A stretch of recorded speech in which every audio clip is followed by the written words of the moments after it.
హల్లెలూయా. అందరికీ మన ప్రభు అయిన యేసుక్రీస్తు వారి పేరున ప్రేమతో వందనాలు తెలియజేస్తున్నాను.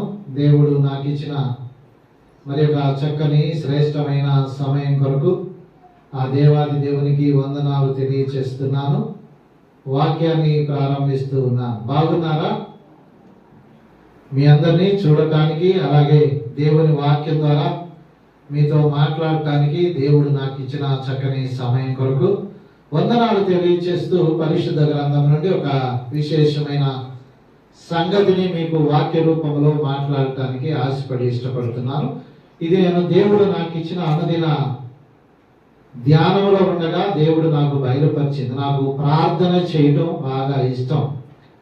నేను గత 35 సంవత్సరాల నుండి దైవ సన్నిధిలో 3-4 గంటల సేపు కంటిన్యూగా ప్రార్థన చేయడం దేవుడు నాకు ఇచ్చిన గొప్ప భాగ్యం, నాకు ఇష్టం.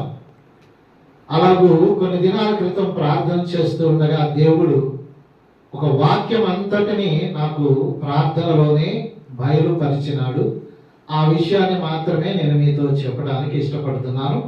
దానికి సహకారంగా పరిశుద్ధ గ్రంథం నుండి మరి పరిశుద్ధులైన లూకా గారు రాసిన అపోస్తల కార్యముల గ్రంథము 4వ అధ్యాయము 13వ వచనాన్ని ప్రారంభపు వచనముగా చదువుకుంటూ మన వాక్య ధ్యానాన్ని ముందుకు కొనసాగించుకున్నాం. From the book of Acts chapter 4 verse 13. 13. వారు పేతురు యోహానుల ధైర్యమును చూచినప్పుడు వారు విద్యలేని పామరులని గ్రహించి ఆశ్చర్యపడి వారు యేసుతో కూడా ఉండిన వారని గుర్తెరిగిరి. చాలు, విన్నారు కదా. ఒక విశేషమైన వింతైన మాట ఏంటంటే, ఇక్కడ 2 వ్యక్తులు మనకు పరిచయం అవుతున్నారు. వారిలో విశేషం ఏంటంటే, వారు గతంలో యేసు క్రీస్తు వారితో కూడా ఉన్నవారంట. యేసు వారితో ఉన్నవారని వారు గుర్తెరిగి వారిని ఏమంటున్నారంటే, who are they? They are uneducated, untrained fellows. I came to know, we came to know that these are uneducated, untrained fellows అని చెప్పి, వీరు విద్య లేని పామరులు కదా, వీరు ఇంత విశేషంగా మాట్లాడుతున్నారు, ఇంత విశేషమైన ఆశ్చర్య కార్యాలు వీరి ద్వారా జరుగుతున్న వీరెవరు? విద్య లేని, అంటే చదువు కొనని పామరులు అని మాకు అర్థమవుతుందని అప్పుడు వారు అంటున్నారు. చదువుకున్న పావునులారా, మీతో ఒక ప్రశ్న ఇస్తున్నా. చదువుకొనని పామరులను వారు గుర్తెరిగి ఒక విశేషమైన స్టేట్మెంట్ ఇస్తూ ఉండగా, చదువుకున్న పామరుడా నీ గురించి ఏమి ఈ దినాన ప్రజలు చెప్పుకుంటున్నారో ఈ వాక్యం విన్న తర్వాత you have to examine your self after you had the message today. ఈ వాక్యాన్ని విన్న తర్వాత నువ్వు అర్థం చేసుకో. Try to understand your position. ఏమిటా సంగతి అని మనం జ్ఞాపకం చేసుకుంటే, వారు విద్య లేని పామరులంట. ఏం చేశారు అని మనం ఆలోచన చేస్తే, అదే అపోస్తల కార్యముల గ్రంథము 2వ అధ్యాయము 14వ వచనాన్ని చదువుకుందాం. అయితే పేతురు ఆ 11 మందితో కూడా లేచి నిలచి బిగ్గరగా వారితో ఇట్లా నేను. చాలు. ఇక మొదటి విషయం ఏంటంటే, విద్య లేని పామరుడు ఉన్న జనాంగమంతో gathered, a big crowd was gathered. A crowd, ఒక పెద్ద గ్రూపు సమూహం అక్కడ ఉంటే, ఆ కూడిన వారి మధ్యలో అంట విద్య లేని పామరుడు అనబడుతున్న అతడు లేచి నిలబడి వారితో అనర్గళంగా మాట్లాడుతున్నంట. చప్పట్లు కొట్టండి. చదువుకొనని వాడు, మాట్లాడటం సరిగా రానివాడు, రెండోది విద్యావంతులు చదువుకున్న వారు ఉంటే వారి మధ్యలో నిలబడి ఎట్లా మాట్లాడాలో కూడా తెలియని వాడు నిలబడి మాట్లాడుతున్నాడంట. నిలబడి మాట్లాడుతున్న మాటకు వారు ఆశ్చర్యపోతున్నారంట. ఎందుకంటే ఎవరు వీళ్ళు? చేపలు పట్టుకునేవారు. ఎవరు వీరు? గోసె పెట్టుకునేవారు. ఎవరు వీరు? విద్య లేని పామరులు ఇలాంటి వారు లేచి నిలబడి మాట్లాడుతున్నారంటే ఆశ్చర్యసకితులు అవుతున్నారంట. విద్య కలిగిన వారిని పాడమంటే పాడరు. మరీ గౌరవం. ఎంత చదువుకున్నావయ్యా? సార్ డిగ్రీ వరకు చదివానయ్యా. రాయా ఒక పాట పాడు, మ్యూజిక్ మీద అనుసరించి ఒక పాట పాడు. అమ్మా ఎంత చదువుకున్నావు? 10వ తరగతి వరకు చదువుకున్నావు. రామ ఒక చిన్న ప్రార్థన చేయి. చదువుకున్నానని చెప్తేనేమో పాట పాడటానికి, ప్రార్థన చేయటానికి, ఒక పావు గంట అరగంట వాక్యం చెప్పటానికే కష్టతరంగా ఉన్న దినాలలో చదువే లేని విద్య లేని పామరులు నిలబడి అనర్గళంగా మాట్లాడటం ఎంత ఆశ్చర్యమో. 27వ వచనం చదువుకుందాం. 37వ వచనం. 37వ వచనం చదువుకుందాం. వారు ఈ మాట విని హృదయములో నొచ్చుకొని, సహోదరులారా మేమేమి చేతుము? పేతురు కడమ అపోస్తులను ఇక్కడేంటి? విద్య లేని పామరులను విద్య కలిగిన వారు అడుగుతున్నారంట. అంటే విన్నవారు అడుగుతున్నారంట. అయ్యో ఏమిటి భాష, ఏమిటి భాష, ఏమిటి శక్తి, ఏమిటి గొప్ప కార్యం, ఏంటి సువార్త, ఏంటి అనర్గళంగా మాట్లాడటం అని చెప్పి ఆ మాటలు విన్న వారి హృదయాలు నొచ్చుకొని ఇన్స్పైర్ అయి ఏమంటున్నారంటే what shall I do, what shall I do అని చెప్పంట విద్య లేని వారిని అడుగుతున్నారంట. ఆశ్చర్యంగా లేదు? విద్య కలిగిన మేము ఎంఏ చదివి, బిఎడ్ చదివి, ఆ డిగ్రీ చదివి, అయ్యా బాప్తిజం తీసుకోండి, చర్చికి రండి, ప్రభువుని నమ్ముకోండి, అయ్యా ఒక పద్ధతిలో ఉండండి, అయ్యా లేచి ముందుకు రండి అంటే లెక్క చేసేవాళ్ళే లేని దినాలు కదా. అవునంటారా కాదంటారా? కానీ ఆ దినాలలో విద్య కలిగిన వారంట, విద్య లేని వారంట వాక్యాన్ని అనర్గళంగా ప్రకటించడం ఒక ఎత్తు అయితే, ప్రకటిస్తున్న వాక్యాన్ని విన్నవారు ప్రేరేపించబడి ఏం చేయమంటావు, ఏం చేయమంటావు అని వారిని అడిగి ఒక నిర్ణయానికి వచ్చారంట. వారు చెప్పిన మాటను శిరస్సు వహించి విని ఏం చేశారో ఇప్పుడు చూద్దాం. 38 పేతురు మీరు మారు మనసు పొంది పాప క్షమాపణ నిమిత్తము ప్రతి వాడును యేసు క్రీస్తు నామమున బాప్తిసం పొందుడి, అప్పుడు మీరు పరిశుద్ధాత్మను వరము దేవునికి మహిమ కలుగును గాక. ఎవరు చెప్తున్నారు బాప్తిసం తీసుకోమని? ఎవరు చెప్తున్నారు మీరు పరిశుద్ధాత్మని వరాన్ని పొందుతారని? ఎవరు వారితో మాట్లాడుతున్నారంటే విద్య లేని వారు. విద్య కలిగిన వారు సంవత్సరాల తరబడి రండి అంటే గ్రహించలేని దినాలు. విద్య కలిగిన వారు బాప్తిసం పొందండి అంటే బాధపడే దినాలు. బల్లారాధనలో పాల్గొనండి అంటే నొచ్చుకునే దినాలు. కానీ ఆ దినాల్లో చదువు లేని వారే ప్రకటన చేస్తుంటే వారి మాటలకు స్పందించటం, స్పందించిన వారు మాట్లాడటం, మాట్లాడిన వారు ఒక నిర్ణయం తీసుకోవటం, ఆ నిర్ణయాన్ని బట్టి వారు అంటున్నారు బాప్తిసం తీసుకోండి అంటే మరి వాడు ఎదురెదిరిగి ఏమనాలి అంటే బాప్తిసం తీసుకోవాలా? అసలు మీకు చదువు ఉందా? అసలు మీరు చదువుకున్నారా? అసలు మీకు మాట్లాడటం వచ్చా? అసలు మీకు ఏం తెలుసని మీరు బాప్తిసం తీసుకోమంటున్నారా? అనలేదంట. మీకు కావాలంటే ఆ మాట విన్న తర్వాత దేవుని ప్రియబిడ్డారా ఆశ్చర్యమైన సంగతి ఏంటంటే 42 చదువుదాం. అది అపోస్తుల కార్యముల గ్రంథము 2వ అధ్యాయం 42 చదువుదాం. వీరు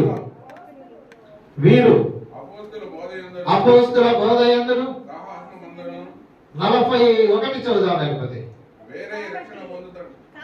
కాబట్టి అతని వాక్యము అంగీకరించిన వారిలో, ఈ మాట వినండి, ఆయన వాక్యం అంగీకరించిన వారిలో బాప్తిసము పొందిరి. ఆ దినమందు ఇంచుమించు 3,000 మంది. చప్పట్లు కొట్టాలా? దేవునికి మహిమ కలుగును గాక. ఒక విద్య లేని పామరుడు వాక్యం అందిస్తే ఎలాంటి స్పందన! ఒక విద్య లేని వాక్యం అందిస్తే ఎంతమంది ప్రేరేపించబడుతున్నారు! ఒక విద్య లేని పామరుడు వాక్యం అందిస్తే అంట ఆ వాక్యము విన్నవారంట 3,000 మంది ఒక రోజులో సంఘములో చేర్చబడ్డారంట. దేవునికి మహిమ కలుగును గాక. దేవునికి ఘనత కలుగును గాక. డిగ్రీలు కలిగిన వారి అలా వాక్యం చెప్తే స్పందన లేదండి.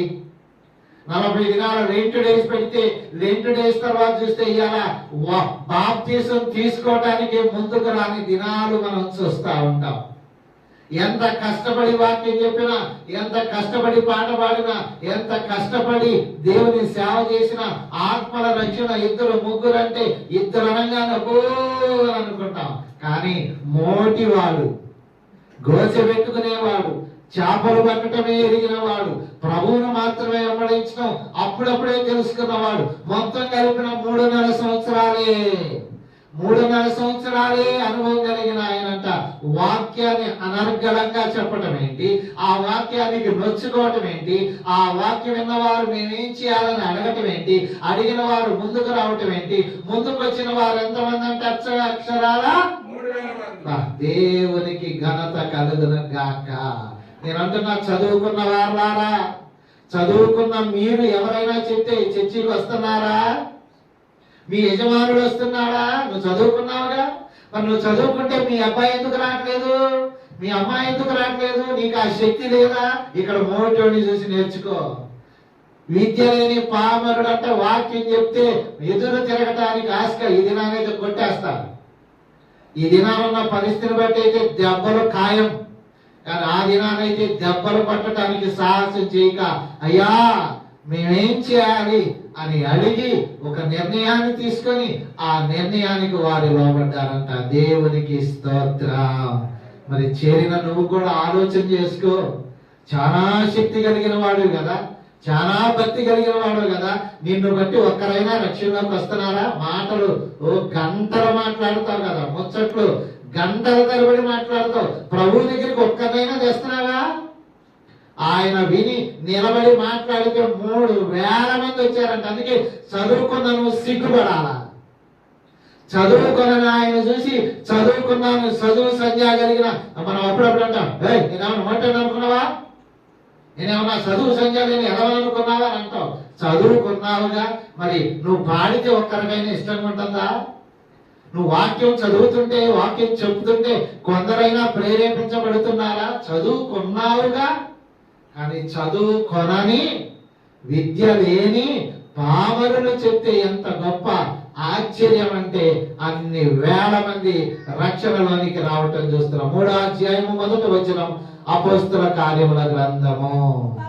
పగలు 3 గంటలకు ప్రార్థనా కాలమున పేతురును యోహానును దేవాలయమునకెక్కి వెళ్ళుచుండగా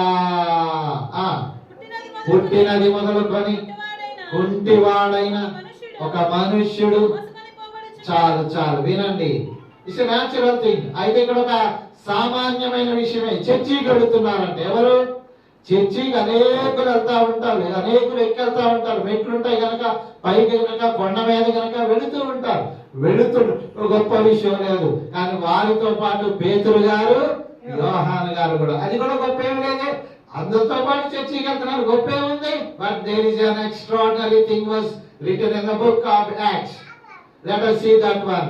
జాగ్రత్తగా మనం గమనించినట్లయితే దేవుని ప్రేమిడి వాన వీరు దేవాలయానికి ఎక్కిపోతుండగా ఆ దేవాలయపు ఆ గడప దగ్గర పుట్టినది మొదలుకొని ఒక కుంటివాడు రోజు తమ యజమానుల చేత అడుక్కోవటానికి తీసుకొచ్చి అక్కడ పెడతా ఉన్నారు. అది కూడా మామూలు విషయమే. చర్చికి వెళ్తున్నా, మసీదుకి వెళ్తున్నా, గుడికి వెళ్తున్నా, ఎంతో మంది అడుక్కునేవారు, పేదవారు కూర్చుంటారు, సహజమే. కానీ గొప్ప విషయం ఏంటంటే దేవుని ప్రియబిడ్డలారా, వీరు వెళుతున్నారు, వారు అక్కడ కూర్చున్నారు. 5వ వచనం 6వ వచనం చూస్తే మా తట్టు తేరు చూడు అని చెప్పి ఆ పుట్టినది మొదలుకొని కుంటివాడైన మనుష్యుని అంటున్నారు. బాయ్ లుక్ అట్ మీ, ఇటు చూడు అని అనగానే అతడు అనుకున్నాడంట, he thought himself in his heart that ఈవిడ దగ్గర ఇంకా ఏదైనా ఎక్కువ వచ్చిద్దేమో. మామూలుగా నాణ్యం వేస్తున్నారు, మామూలుగా రూపాయి వేస్తున్నారు, మామూలుగా 2 రూపాయలు వేస్తున్నారు, కానీ 10 రూపాయలు నోటు వేస్తాడేమో, 20 రూపాయలు ఏమన్నా వేస్తాడేమో, లేదు ఇప్పుడున్న మాటను బట్టి ఒక 50 రూపాయలు నోటు వేస్తాడు. ఎందుకు? మా తడు చూడు అనగానే షుట్టు బుట్టేసుకున్నట్టుగా ఏదో నా ఎందుకు చూడు అంటున్నారని చెప్పి చూడంగానే వాళ్ళు ఏమంటున్నారు? 6 చదువుదాం, 3వ అధ్యాయం 6వ వచనం చదువుదాం. అందులో పేతురు, వెండి బంగారములు నా యొద్ద లేవు గాని నాకు కలిగినదే నీకిచ్చుచున్నాను. నజరేయుడైన యేసు నామములో లేచి నడువు అని చెప్పగా వాడు లేచి ఎవరెత్తను? వెంటనే వారి పాదములు చీలమండలు బలము పొంది వాడు దిగ్గున లేచి నిలచి నడిచెను. చెప్పండి కూడా దేవునికి స్తోత్రం చెప్తాం. కుంటి వాడైన మనుష్యుడు he began to walk on the floor. ఇతనుకున్న ఆచారము, ఇతనుకున్న అలవాటు, భయభక్తి, he was lame. కుంటివాడు కనుక కుంటివాడు లేచి నడవటం అసాధ్యం, లేవటం అసాధ్యం, లేవటమే లేదు.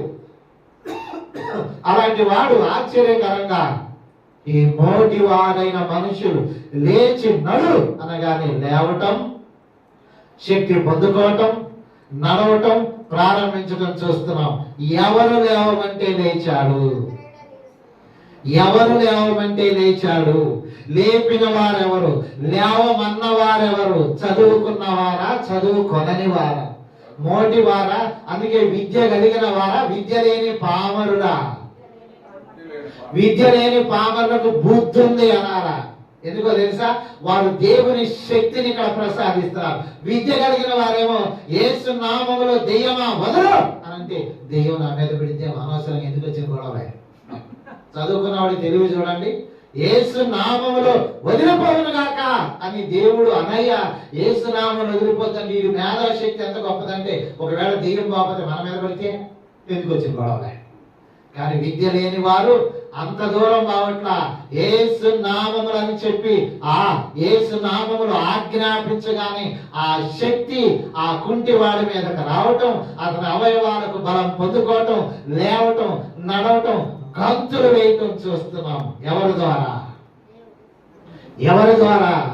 ఎవరి ద్వారా ఈ సూచక్రియలు జరిగినాయి అంటే, ఒక చదువు లేని they were uneducated, untrained fellows. I ask you a question that you are educated. చదువుకున్న నేను ఒక ప్రశ్న వేస్తున్నా. నీ ద్వారా సూచక్రియలు, నీ ద్వారా అద్భుత క్రియలు, నీ ద్వారా ఆశ్చర్య క్రియలు, నీ ద్వారా జ్వరం తగ్గిపోతుందా? నీ ద్వారా కడుపు నొప్పి తగ్గిపోతుందా? నీ ద్వారా ఏదైనా ఒక గొప్ప సమస్య సాల్వ్ అవుతుందా? చదువుకున్నావు కదా, చదువుకున్నా నువ్వు ఎన్ని చేయాలి? చదువు కొనని వారే ఎన్ని చేస్తుండగా, చదువు కొనని వారే ఎన్ని చేస్తుండగా, చదువు కొన్నవారు ఎన్ని చేయాలి? ఎన్ని చెయ్యాలి అని నువ్వు ఆలోచన చేసుకోమని ప్రేమతో నీకు విజ్ఞాపన చేస్తున్నా. దేవుని ప్రియ బిడ్డలారా, చదువుకున్న నీ ద్వారా ఎన్ని ఆశ్చర్య కార్యాలు చేయాలి? సిగ్గుపడాలి. డిగ్రీ అంటావు, ఎంఏ అంటావు, బిఏడ్ అంటావు, 10th క్లాస్ అంటావు, ఇంటర్మీడియట్ అంటావు, కనీసం జ్వరం కూడా బాధ. ఎందుకని? ఆ శక్తిలో సాధించుకోవాలా. అందుకే ఒకసారి పేతురు గారిని అడిగి చూడు, అందుకే యోహాను గారిని అడిగి చూడు, అయ్యా వారికి దేవా నువ్వు వారికి ఇచ్చిన శక్తి నాకు ఇవ్వని దేవుణ్ణి అడుగు. ఒకసారి వారిని కూడా అడుగు, మీకు ఎలా వచ్చింది ఇది? యేసు నామములోనే, in the name of Jesus, nothing else. ఇక్కడ గొప్ప ఏం లేదు. మీకు కావాలంటే ఒక మాట చెప్పి ముగింపులు అనుకుందాం. అదే 3వ అధ్యాయము 12వ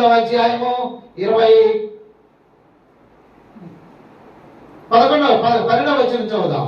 12వ వచనం. పేతురు వీరిని చూచి ప్రజలతో ఇట్లనెను, ఈ మాట వినండి, ఇశ్రాయేలీయులారా మీరు వీని విషయమై ఎందుకు ఆశ్చర్యపడుచున్నారు? మా సొంత శక్తి చేతనైనను భక్తి చేతనైనను నడువ వీనికి శక్తిని అనుగ్రహించినట్లు మీరెందుకు తలచుచున్నారు? అబ్రహాము, ఇస్సాకు, యాకోబుల అనువారి దేవుడు అనగా మన పితరుల దేవుడు. చాలు చాలు. మన పితరుల దేవుడు ఎవరు? మన పితరుల దేవుడైన యెహోవా, మన ప్రభు అయిన యేసు క్రీస్తు వారి నామములోనే, in the name of Jesus, in the name of Father, in the name of Son, in the name of Holy Spirit he has been walking. అంతే. అతడు నడుస్తున్నాడంటే ఇది మా శక్తి కాదు, మా బలము కాదు. ఇలా మనోళ్ళు ఏదైనా జరిగిందంటే ఓ డబ్బా కొడతా ఉంటారు. మా వల్లనే, మా పాస్టర్ గారి వల్లనే, మా పాస్టర్ గారు ప్రార్థన చేస్తే, మా పాస్టర్ గారు ప్రార్థన చేస్తే తగ్గిపోయింది, మా పాస్టర్ గారు ప్రార్థన చేస్తే తగ్గిపోయింది. మీ పాస్టర్ గారు ప్రార్థన చేస్తేనా? మీ పాస్టర్ గారు ప్రార్థన దేవుడు విన్నాడు కనుక మా పాస్టర్ గారిలో ఉండి దేవుడు చేశాడు అనాలా? You have to express the name of Jesus అంతే. Not your pastor, not me. ఇది ఇక్కడ చూస్తే మోటి వారే వారి పేరు ఎత్తడానికి ఇష్టపడలేదు. చూసారా? నా వలన పోయింది అన్నాడా? నేను కుంటాడు బాగు చేశాడు అన్నాడా? నా వలన లేచి నడుస్తా అంటా. చూడండి, అప్పటి వాళ్ళకే తెలియక, కానీ ఇప్పుడు వాళ్ళైతే దాన్ని వీడియోలో పెట్టి మా వలన జరిగిందని రిపీట్ చేసి అలా 100 సార్లు టీవీలో చూస్తున్నారు. మా చర్చిలో జరిగింది తెలుసా, మా పాస్టర్ గారి వల్ల జరిగింది తెలుసా, మా పాస్టర్ గారు ప్రార్థన చేస్తే. మీ పాస్టర్ గారు ఎవరు ఇక్కడ? దేవుడు చూడండి, పేతురు గారి ద్వారా, యోహాను గారి ద్వారా అద్భుత సూచక్రియలు జరిగితే, కుంటివాడు లేచి నడిస్తే ఎవరి వల్ల జరిగిందంటే మేమే చేసాం అన్నాడా? మేము చేయలా. మన పితరుల దేవుడు ఉన్నాడే, ఆయన కుమారుడైన యేసు ఉన్నాడే, ఆ యేసు క్రీస్తు వారి నామములో, in the name of Jesus చెప్పండి ఒకటండి. అంటే మోటి వారయ్యుండి కూడా ఎవరిని కనపరుస్తున్నారు? మోటి వారయ్యుండి కూడా ఎవరికి మహిమ తెస్తున్నారు? యేసు క్రీస్తు వారికి. అందుకే వారికి అతి గొప్ప శక్తి వచ్చింది కనుక కుంటోడు నడవటమైనా, 3000 మంది బాప్తిసం పొందటమైనా, ధైర్యంగా నిలబడటమైనా, నేను అంటున్నాను, విద్య లేని పామరుల చేత జరుగుతున్నాయే. నా ప్రశ్న, విద్య కలిగిన ఓ పావనురాలా, విద్య కలిగిన ఓ పావనుడా, విద్య కలిగిన దేవుని కుమారి, విద్య కలిగిన దేవుని కుమారుడా, ఒక ఆశ్చర్యం చేస్తున్నావా? ఎగ్గొట్టాలంటే సులువుగా ఎగ్గొట్టేస్తారు. ఏదైనా ఫంక్షన్ జరిగిందంటే చాలు, వీళ్ళంతా చదువుకున్న వాళ్ళే, మళ్ళీ బుర్ర బాగా పనిచేసింది. నేను అంటాను, అక్కడ ఉన్న వాళ్ళు అడగాలి, నీకు బుద్ధి లేదు, ఆదివారం ఎగ్గొట్టి చెడ్డ ఫంక్షన్కి వచ్చామని అన్నాడు. వాళ్ళందరూ మిమ్మల్ని అన్నగారికి నేనంటున్నాను, బుద్ధి ఉందంటే దేవుడిని విడిచేస్తా. ఆ ప్రశ్న ఏంటంటే, నీ ద్వారా కార్యం జరగకపోవడానికి కుదిరితే చర్చికి రావటం కాదు, కుదిరినా కుదరకపోయినా దేవుని పాదాలు పట్టుకొని 6 100 106 ఆయన్ని విడిచిపెట్టనంటే మోటోడే నయమంటారు కదా. దేవుడు కూడా నిన్ను అలాంటి విశ్వాసంతో నేను గొప్పగా దీవిస్తాడు. నువ్వు విద్య గారికి ఏం చేస్తాడు తెలుసా? మా పాస్ గారికి ఏదో చెప్పుకుంటాడు. ఆయన ఒక ఆదివారం పెద్ద విశేషం ఏముందండి? ఏముంది? అక్కడికి వెళ్తారండి, ఏదో ఒక కనపడతాడు, ఆడకి వెళ్తారండి. ఈ వారం అక్కడికి వెళ్ళి ఆ దేవుని అక్కడ ఆరాధిస్తారే, ఆడవుండి ఇంటికి రాగాక. జాగ్రత్త, నీ ద్వారా కార్యం జరగకపోవడానికి కారణం తెలుసా? నీ బోడి మేధాశక్తి దేనికి ఉపయోగపట్ల, కానీ అసలు బుర్రే సరిగా పయ్యి చేపలు మాత్రమే పట్టుకోవడం గుర్తెరిగిన ఆయనంట. ఇలా అనగానే 3000 మంది బాప్తిసం పొందటం, ఇలా అనగానే సంఘంలో చేర్చబడటం, ఇలా అనగానే కుంటోడు లేవటం, పైగా అంటున్నాడు యేసు వలనే జరిగింది అంటున్నాడు కనుక ఆయనకు మహిమ